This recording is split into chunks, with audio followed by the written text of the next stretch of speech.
Tempat-tempat ini termasuk yang paling sulit dibayangkan untuk dihuni manusia. Kehidupan keras yang jarang diperlihatkan secara jujur kepada dunia.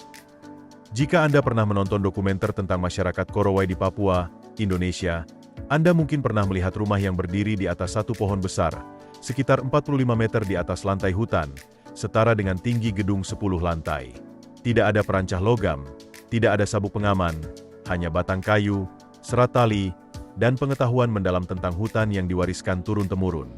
Pertanyaan pertama yang biasanya muncul di benak banyak orang selalu sama, mengapa harus setinggi itu? Secara historis, jawabannya berkaitan dengan keamanan. Rumah-rumah tinggi Korowai dibangun untuk menghindari serangan dari kelompok musuh dan juga untuk melindungi diri dari Kakua, sosok yang dalam kepercayaan mereka diyakini sebagai penyihir berbahaya yang dapat menyamar sebagai manusia dan menyebabkan kematian misterius. Tinggal puluhan meter di atas tanah juga berarti menjauh dari serangan serangga, gigitan yang tak henti-henti, serta penyakit berbahaya seperti malaria yang menyebar di lantai hutan. Di lingkungan seperti itu, ketinggian menjadi bentuk perlindungan alami. Namun kisah sebenarnya tentang masyarakat Korowai tidak hanya soal rumah tinggi mereka. Kisah mereka pada dasarnya berpusat pada satu tanaman yang sangat penting, pohon sagu. Seluruh sistem kehidupan mereka bergantung pada tanaman ini. Pati dari batang sagu menjadi sumber makanan utama. Daunnya digunakan sebagai atap yang melindungi dari hujan, sementara kulit batangnya dimanfaatkan sebagai lantai dan dinding. Ketika pohon sagu mati dan mulai membusuk, batangnya menjadi tempat berkembangnya larva kumbang yang dikenal sebagai belatung sagu, larva putih yang gemuk dan sangat dihargai sebagai sumber protein tinggi. Saat dipanggang di atas api, teksturnya lembut dan berlemak, menjadi makanan yang dianggap lezat oleh masyarakat setempat. Arsitektur mereka, pola makan mereka, bahkan kepercayaan spiritual mereka semuanya terhubung erat dengan pohon ini. Bagi Korowai, sagu bukan sekadar tanaman pangan. Itu adalah fondasi utama yang menopang seluruh cara hidup mereka. Meski begitu, banyak rumah pohon ekstrim yang sering terlihat di televisi sebenarnya bukan dibangun untuk tempat tinggal sehari-hari. Banyak di antaranya dibuat khusus untuk kebutuhan pengambilan gambar oleh kru film internasional. Orang Korowai, yang dikenal sebagai pembangun terampil, membuat struktur tersebut karena mereka dibayar untuk melakukannya. Pada kenyataannya, sebagian besar komunitas saat ini telah berpindah ke desa-desa di daratan yang dibangun dengan dukungan pemerintah. Jika suatu hari Anda berkunjung ke wilayah Korowai, pilihan apa yang akan Anda ambil? Menghabiskan malam di rumah pohon yang tinggi atau tetap tinggal di daratan? Tulis pilihan Anda. Nomor 1 untuk rumah pohon, nomor 2 untuk tanah. Seperti biasa, informasi dalam video ini disusun dari berbagai sumber penelitian dan laporan. Jika Anda menemukan bagian yang kurang tepat atau ada detail yang terlewat, silakan tuliskan di kolom komentar. Masukan Anda sangat berarti. Sekarang, mari berpindah ke lokasi lain yang sering disebut oleh para ilmuwan sebagai tempat yang terasa seperti dunia asing. Depresi Danakil di timur laut Ethiopia berada sekitar 125 meter di bawah permukaan laut. Wilayah ini termasuk salah satu tempat terendah, terpanas, dan paling aktif secara geologis di planet ini. Suhu di daerah ini secara rutin melampaui 100 derajat Fahrenheit, dan pada beberapa kesempatan bahkan dapat menembus lebih dari 122 derajat Fahrenheit. Permukaan tanah di sini tampak seperti dunia lain, dipenuhi kolam asam berwarna kuning terang dan hijau menyala. Beberapa area memiliki danau lava aktif yang terus bergerak, sementara udara dipenuhi aroma tajam belerang. Badan antariksa seperti NASA pernah mempelajari wilayah ini sebagai model untuk memahami kemungkinan kehidupan di planet lain yang ekstrim. Namun di tengah kondisi yang tampak tidak bersahabat ini, masyarakat Afar telah hidup selama berabad-abad. Panas ekstrim menyebabkan air cepat menguap, meninggalkan lapisan mineral yang sangat berharga, garam murni. Setiap hari, para pekerja Afar memimpin kafilah unta yang dikenal sebagai Azalai, menyeberangi dataran panas untuk menambang balok-balok garam dengan peralatan sederhana. Mereka memotong garam tersebut menjadi bentuk persegi panjang yang seragam, yang disebut amole, kemudian memuatnya ke punggung unta dan mengangkutnya melewati jalur terjal menuju pasar di dataran tinggi. Pada masa sebelum abad ke-20, balok garam amole tidak hanya menjadi barang dagangan di Ethiopia. Ia pernah berfungsi sebagai alat tukar resmi yang memiliki nilai setara dengan uang. Dengan kata lain, masyarakat Afar tidak sekadar bertahan hidup di salah satu lingkungan paling keras di dunia, mereka berhasil menciptakan nilai ekonomi dari kondisi tersebut. Selain itu, masyarakat Afar memiliki aturan sosial yang sangat kuat yang dikenal sebagai FEMA. Aturan ini mengatur hubungan antar individu dan tamu. Jika seseorang datang sebagai tamu ke wilayah mereka, tuan rumah memiliki kewajiban moral untuk memberikan air, makanan, dan perlindungan, bahkan jika itu berarti mempertaruhkan keselamatan mereka sendiri. Di tempat di mana air adalah sumber daya yang paling berharga, keputusan untuk membagikannya menunjukkan nilai solidaritas yang sangat tinggi. Jika Anda harus menghabiskan satu malam di wilayah ini, hal apa yang paling membuat Anda khawatir? Apakah panas ekstrim, bau belerang di udara, atau keberadaan lava yang terus aktif? Tulis jawaban Anda di komentar. Kami selalu membaca setiap tanggapan. Berikutnya, kita menuju dataran tinggi Andes di Peru, tepatnya ke La Rinconada, sebuah pemukiman yang terletak sekitar 5.100 meter di atas permukaan laut. Tempat ini dikenal sebagai pemukiman permanen tertinggi di dunia. Di ketinggian seperti itu, kadar oksigen di udara hanya sekitar setengah dari jumlah yang tersedia di permukaan laut. Kondisi seperti sakit kepala, mual, dan kesulitan bernapas bukanlah hal langka di sini, melainkan bagian dari rutinitas harian. Namun orang-orang tidak datang ke La Rinconada hanya untuk merasakan tantangan alam. Mereka datang karena satu hal, emas. Pegunungan es di wilayah ini menyimpan cadangan emas yang sangat besar, menjadikannya salah satu lokasi penambangan penting di Amerika Selatan. Sistem kerja yang digunakan di wilayah ini dikenal sebagai salah satu yang paling keras dan berisiko di dunia modern. Sistem tersebut disebut cachorreo. Dalam sistem ini, seorang penambang bekerja di dalam terowongan selama 30 hari berturut-turut tanpa menerima upah apapun. Selama periode itu, mereka menghirup udara beracun, bekerja dalam suhu dingin ekstrim, dan menghadapi risiko longsor tambang atau paparan merkuri, semuanya tanpa jaminan bayaran. Pada hari ke-31, barulah mereka diberi kesempatan untuk mengambil biji mentah sebanyak yang mampu mereka angkat di pundak dan bawa keluar dari tambang. Batu-batu yang mereka bawa bisa saja mengandung emas dalam jumlah besar yang mengubah hidup mereka selamanya, atau bisa juga tidak memiliki nilai sama sekali. Mereka tidak akan mengetahui hasilnya sampai biji tersebut diproses lebih lanjut. Setiap bulan terasa seperti permainan untung-untungan, dan dalam permainan seperti itu, pihak sistem hampir selalu menang. Para perempuan di La Rinconada menghadapi bentuk pembatasan yang berbeda dari para pria. Mereka tidak diizinkan masuk ke dalam terowongan tambang sama sekali. Kepercayaan lama yang masih kuat menyebutkan bahwa kehadiran perempuan di dalam tambang dapat membuat emas menghilang atau membawa kesialan bagi para penambang pria. Karena itulah, para perempuan yang dikenal sebagai palacara atau penyortir batu bekerja di luar pintu masuk tambang di lereng yang membeku. Mereka menyaring sisa-sisa batu yang telah dibuang, limbah hasil pengolahan sebelumnya, dan memeriksanya satu persatu dengan tangan kosong. Dalam suhu yang sering berada di bawah titik beku, mereka mencari butiran emas kecil yang mungkin terlewatkan oleh proses sebelumnya. Sementara itu, di dalam terowongan tambang, keyakinan Katolik yang dominan di permukaan digantikan oleh tradisi yang jauh lebih tua. Para penambang mempercayai sosok yang mereka sebut El Tio, penguasa dunia bawah tanah. Mereka meninggalkan persembahan berupa daun koka, rokok, dan minuman beralkohol di altar kecil yang tersembunyi di dalam terowongan. Kepadanya mereka memohon agar emas di dalam gunung dapat ditemukan.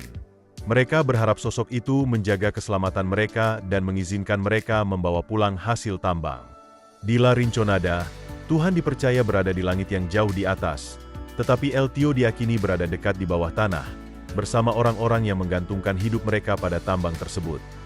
Nama Omiakon secara harfiah dapat diartikan sebagai air yang tidak pernah membeku, sebuah rujukan pada mata air panas di wilayah itu yang tetap cair bahkan saat musim dingin mencapai puncaknya. Suhu di sana pernah tercatat hingga 96 derajat Fahrenheit, lebih dingin daripada suhu rata-rata di permukaan Mars. Dalam kondisi seperti itu, uap air dari napas seseorang dapat langsung berubah menjadi kristal es sebelum benar-benar meninggalkan mulut. Logam menjadi mudah patah, bahan karet retak, dan jika mesin kendaraan dimatikan terlalu lama, kemungkinan besar tidak akan bisa dinyalakan kembali. Namun ketika musim panas tiba pada bulan Juli, suhu di Omiakon dapat melonjak hingga lebih dari 86 derajat Fahrenheit. Desa yang pada musim dingin hampir membeku sepenuhnya bisa berubah menjadi tempat yang cukup hangat dalam beberapa bulan. Perbedaan suhu antara musim dingin dan musim panas di sana dapat melampaui 180 derajat Fahrenheit dalam 1 tahun. Tidak ada wilayah berpenghuni permanen lain di dunia yang mengalami perubahan suhu ekstrim sebesar ini. Penduduk Oymyakon tidak hanya hidup dalam satu kondisi ekstrim, melainkan menghadapi dua kondisi yang saling bertolak belakang setiap tahunnya. Jenis makanan yang mereka konsumsi sangat dipengaruhi oleh tanah beku permanen atau permafrost yang ada di bawah permukaan tanah. Karena kondisi tanah yang keras dan beku membuat pertanian hampir mustahil dilakukan, masyarakat Yakut di wilayah tersebut mengembangkan budaya kuliner yang berfokus pada bahan makanan yang dapat diawetkan oleh suhu dingin alami. Salah satu hidangan favorit mereka adalah stroganina, yaitu irisan tipis panjang dari ikan sungai beku mentah, biasanya dari jenis witefish atau omul. Ikan yang telah membeku dipotong langsung dari blok es, lalu dicelupkan ke campuran garam dan lada sebelum dimakan. Teksturnya halus dan meleleh di mulut, hampir seperti es krim. Dingin yang bagi banyak orang merupakan ancaman, bagi mereka justru menjadi bagian dari cara memasak. Beranjak ke wilayah lain di dunia, di pedalaman Australia Selatan terdapat sebuah kota di mana panas musim panas begitu ekstrim dan terus-menerus, hingga pada suatu masa dalam sejarahnya penduduk membuat keputusan yang tidak biasa. Mereka memilih untuk tidak lagi tinggal di permukaan tanah. Kota itu bernama Choberpedi, yang dikenal sebagai pusat pertambangan opal terbesar di dunia, menghasilkan lebih dari 80% pasokan opal global. Kota ini juga unik karena sebagian besar penduduknya hidup di bawah permukaan tanah. Mereka tidak tinggal di gua alami, melainkan di rumah-rumah yang diukir langsung ke dalam bukit batu pasir. Sebelum membayangkan tempat yang sempit dan gelap, gambaran itu perlu diperbaiki. Batu pasir di Choberpedi memiliki kemampuan isolasi alami yang sangat efektif. Ketika suhu di permukaan dapat mencapai 122 derajat Fahrenheit, suhu di dalam rumah bawah tanah tetap stabil antara 73 hingga 77 derajat Fahrenheit sepanjang tahun. Tidak diperlukan pendingin udara saat musim panas, dan tidak membutuhkan pemanas ketika musim dingin datang. Tanah itu sendiri berfungsi sebagai sistem pengatur suhu alami. Beberapa rumah bawah tanah di sana bahkan dirancang dengan sangat mewah. Langit-langit batu pasir melengkung tinggi, ruang keluarga luas, hingga kolam renang yang dibangun di bawah tanah. Ada pula gudang anggur yang tidak membutuhkan pendingin tambahan, karena suhu tanah menjaga minuman tetap pada kondisi ideal. Kota ini memiliki hotel bawah tanah, gereja bawah tanah, bahkan galeri seni yang seluruhnya berada di dalam bukit batu. Jika sebuah keluarga membutuhkan ruang tambahan, mereka tidak perlu membangun struktur baru di permukaan. Mereka cukup menyewa mesin pengebor dan menggali ruangan baru langsung dari dinding batu di rumah mereka. Ada satu hal yang membuat Choberpedi benar-benar berbeda dari kota lain di dunia. Saat memperluas ruangan atau membuat kamar baru, tidak jarang mereka menemukan opal di dalam dinding batu. Dalam beberapa kasus, renovasi rumah dapat membiayai dirinya sendiri melalui temuan batu berharga tersebut. Kota ini bahkan memiliki lapangan golf. Namun lapangan itu tidak memiliki rumput sama sekali. Tidak ada sehelai pun rumput alami di sana. Jalurnya terbuat dari tanah gurun yang kering, dan setiap pemain membawa potongan kecil rumput sintetis di dalam tas mereka. Saat akan memukul bola pertama, mereka meletakkan potongan rumput itu di bawah bola sebagai pengganti permukaan hijau. Permainan biasanya dilakukan pada malam hari di bawah cahaya lampu sorot untuk menghindari panas yang menyengat. Choberpedi tidak mencoba menyesuaikan diri dengan padang pasir di sekitarnya. Kota itu memilih untuk hidup tepat di bawahnya. Sekarang, sebelum kita melanjutkan ke lokasi berikutnya, coba pikirkan satu hal. Menurut Anda, apa masalah terbesar yang akan dihadapi oleh komunitas yang menerima curah hujan tertinggi di dunia? Mungkin banjir besar, sawah yang terus tergenang, atau kelembapan ekstrim yang merusak bangunan dan memicu penyakit. Namun jawabannya justru sesuatu yang terdengar tidak masuk akal, kekurangan air.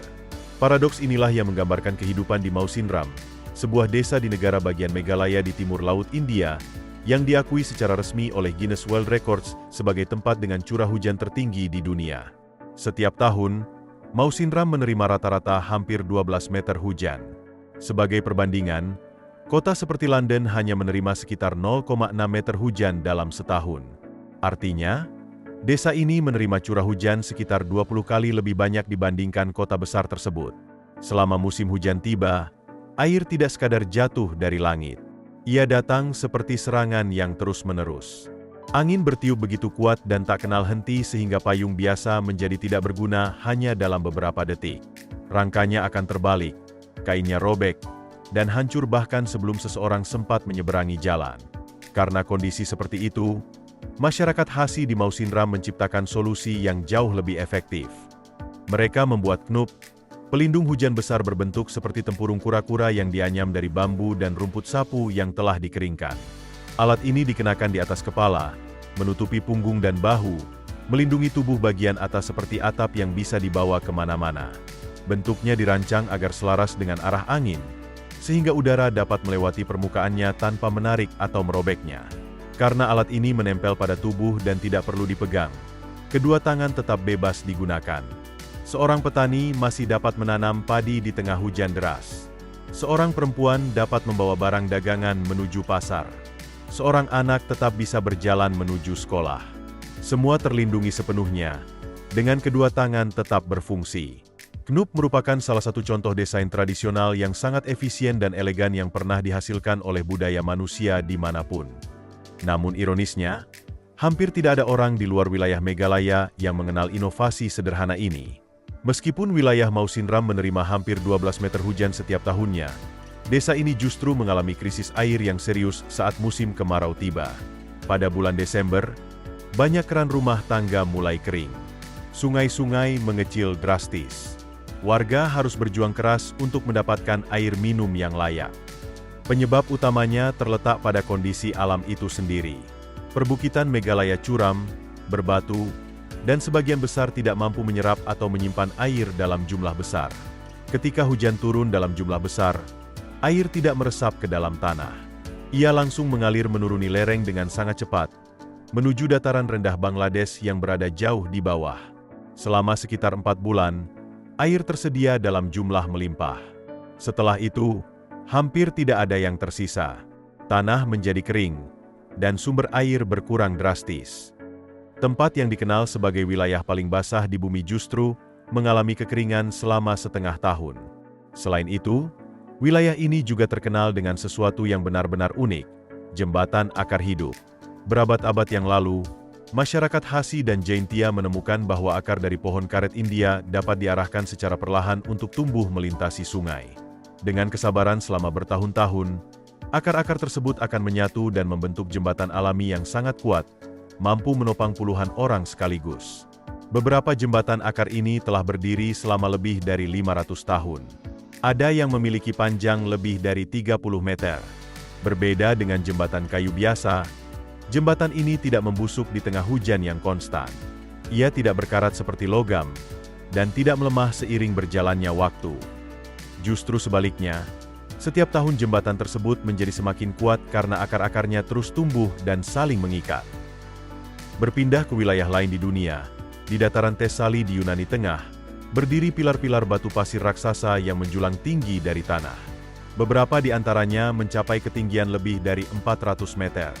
Pilar-pilar ini terbentuk melalui proses erosi selama jutaan tahun, menghasilkan bentuk yang tampak tidak alami, seolah-olah seperti jari-jari raksasa yang muncul dari dalam bumi. Di atas puncak-puncak batu yang tampaknya menentang gravitasi itu, berdirilah bangunan yang tidak kalah luar biasa, biara-biara kuno.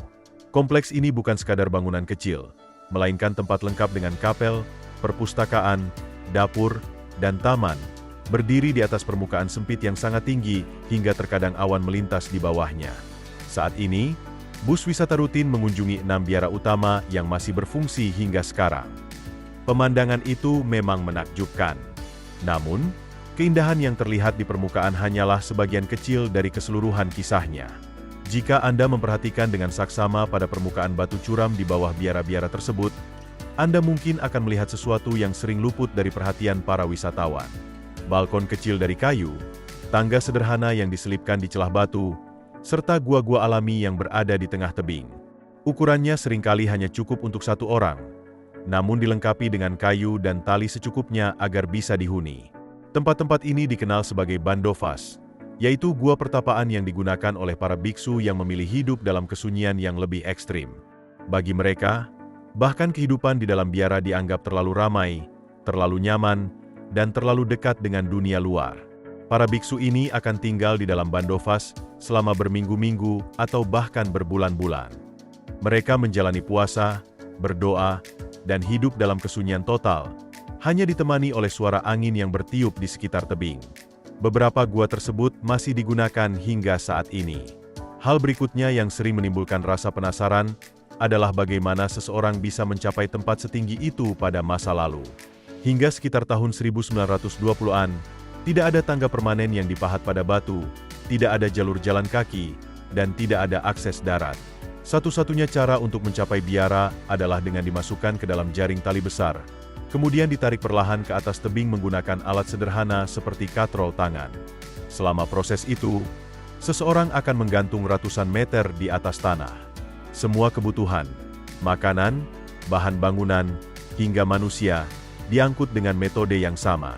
Orang-orang yang pertama kali mengalami perjalanan tersebut sering mengajukan pertanyaan yang sama kepada para biksu. Seberapa sering tali itu diganti? Jawaban yang mereka terima selalu terdengar sederhana namun penuh keyakinan. Tali akan diganti hanya ketika sudah rusak dengan sendirinya. Namun kisah tentang meteora tidak hanya berkaitan dengan kepercayaan dan keajaiban arsitektur. Tempat ini juga merupakan simbol penting bagi kelangsungan budaya.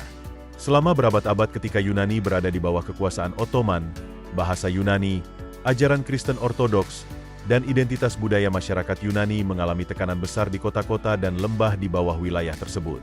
Biara-biara di Meteora, yang sulit dijangkau dan hampir mustahil dikuasai oleh pihak luar, akhirnya memiliki fungsi yang jauh lebih penting dari sekadar tempat ibadah. Tempat-tempat ini berubah menjadi pusat pendidikan tersembunyi.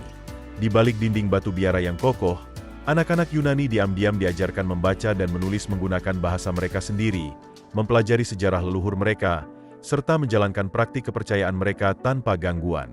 Kesulitan akses yang membuat Meteora tampak seperti ide yang tidak masuk akal justru menjadi alasan utama mengapa sebuah budaya mampu bertahan selama masa-masa sulit.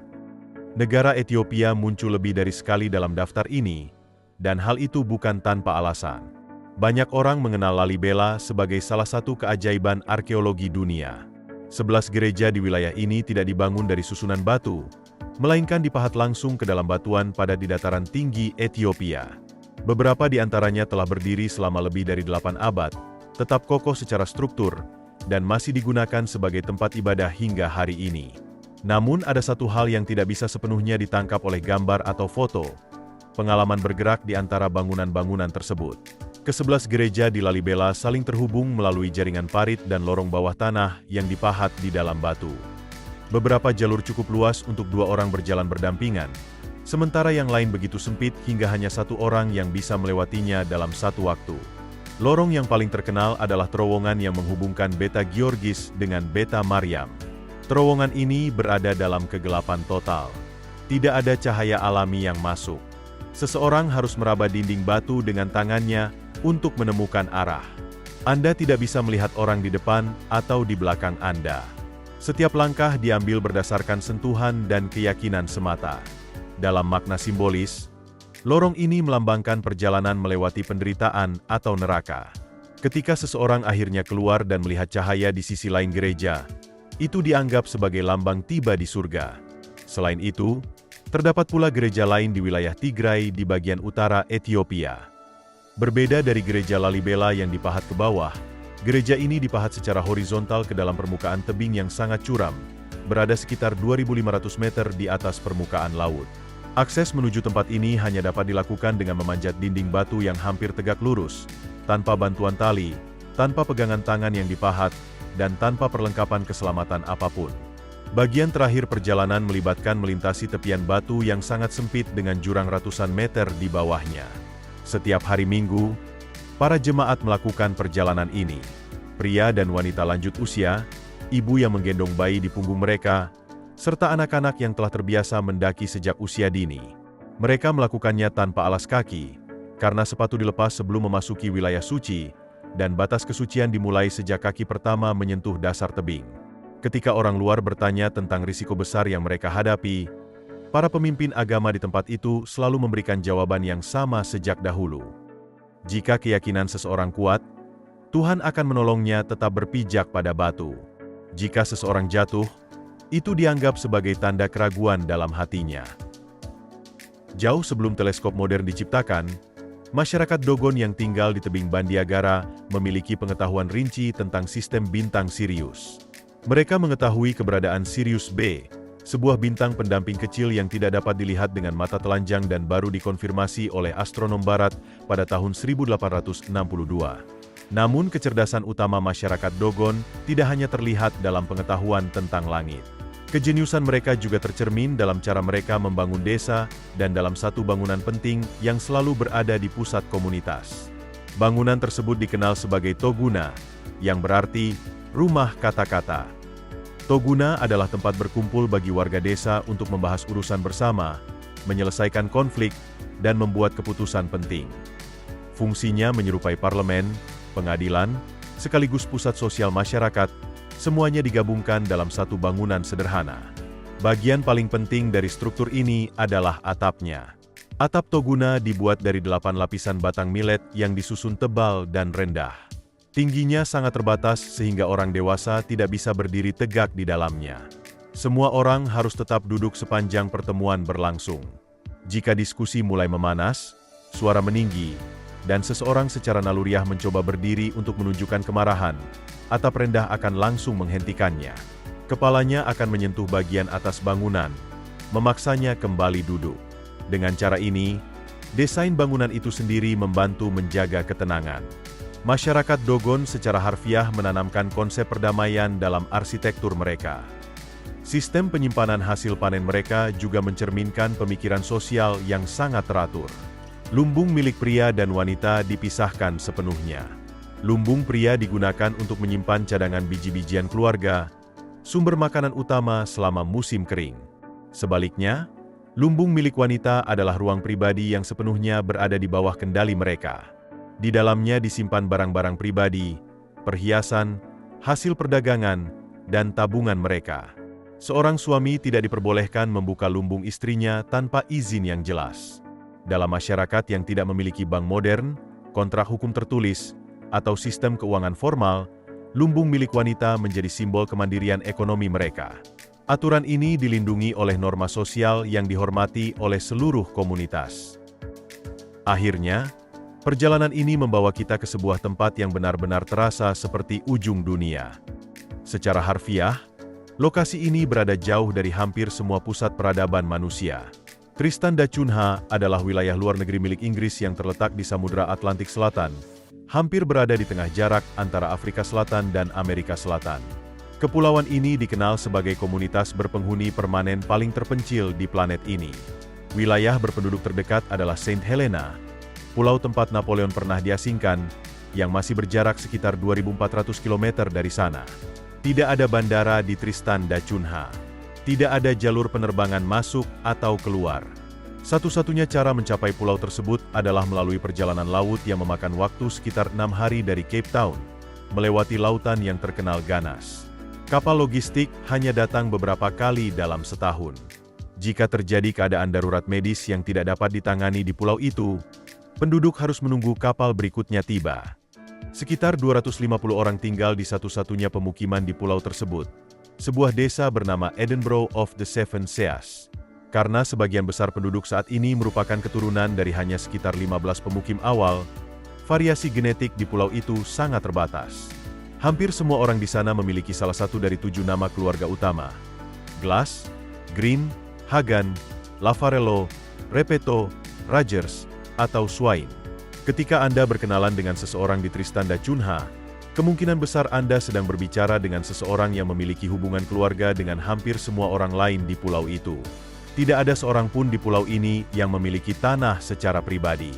Tidak ada kepemilikan individu atas lahan, bahkan 1 meter pun.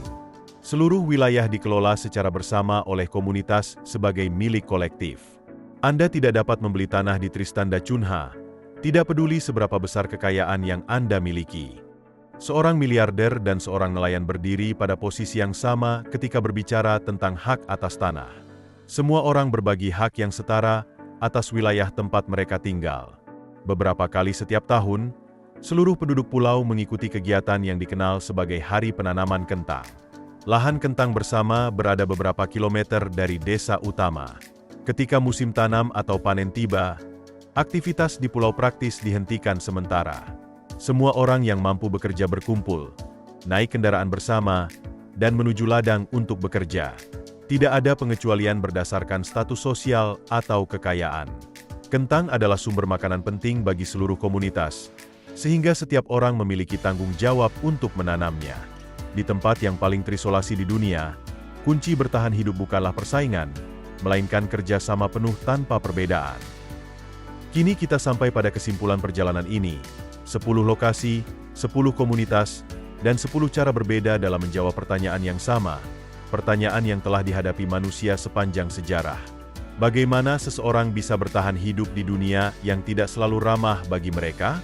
Jika cerita ini membuat Anda melihat dunia dengan sudut pandang yang berbeda, tuliskan pendapat Anda di kolom komentar dan beritahu lokasi mana dari 10 tempat ini yang paling mengejutkan bagi Anda. Jangan lupa untuk berlangganan dan mengaktifkan notifikasi agar Anda tidak melewatkan cerita berikutnya. Terima kasih telah meluangkan waktu untuk mengikuti perjalanan ini bersama kami hari ini. Dukungan Anda sangat berarti. Semoga hari Anda menyenangkan.